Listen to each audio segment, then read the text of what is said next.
പലർക്കും washing machine മേടിക്കാൻ പോകുമ്പോൾ ഉള്ള സംശയം ആണ് ടോപ്പ് ലോഡ് വാഷിംഗ് മെഷീൻ മേടിക്കണോ അതോ ഫ്രണ്ട് ലോഡ് വാഷിംഗ് മെഷീൻ മേടിക്കണോ എന്നുള്ളത്. ടോപ്പ് ലോഡിനെ അപേക്ഷിച്ച് ഫ്രണ്ട് ലോഡ് വാഷിംഗ് മെഷീൻ അലക്കുവാൻ സമയം കൂടുതൽ എടുക്കും. ടോപ്പ് ലോഡിനെ അപേക്ഷിച്ച് front load washing machine maintenance charge കൂടുതലാണ്.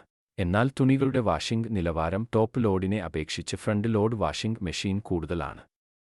വൈദ്യുതിയും വെള്ളവും ടോപ്പ് ലോഡിനെ ഒരു ഫ്രണ്ട് ലോഡ് വാഷിംഗ് മെഷീൻ മേടിക്കുമ്പോൾ എന്തൊക്കെ കാര്യങ്ങൾ ശ്രദ്ധിക്കണം എന്ന് നോക്കാം. ഫ്രണ്ട് ലോഡ് വാഷിംഗ് മെഷീൻ വാങ്ങുമ്പോൾ ശ്രദ്ധിക്കേണ്ട ആദ്യത്തെ കാര്യം വീട്ടിലെ അംഗങ്ങളുടെ എണ്ണമാണ്. അടുത്തതായി പ്രധാനമായും ശ്രദ്ധിക്കേണ്ടത് എനർജി എഫിഷ്യൻസിയാണ്. അതായത് കറന്റ് ഉപയോഗം കുറവുള്ള മെഷീൻ മേടിക്കുക എന്നത് വളരെ പ്രധാനപ്പെട്ട കാര്യമാണ്. BEE റേറ്റിംഗ് നോക്കി വാഷിംഗ് മെഷീൻ മേടിക്കുക. 5 സ്റ്റാർ റേറ്റിംഗ് ഉള്ളവ തിരഞ്ഞെടുക്കുക.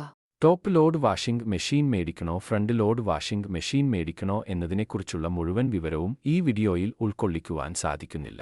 ആയതിനാൽ താഴെ ഉള്ള ലിങ്കിൽ ക്ലിക്ക് ചെയ്താൽ വിശദമായ വീഡിയോ കാണാവുന്നതാണ്.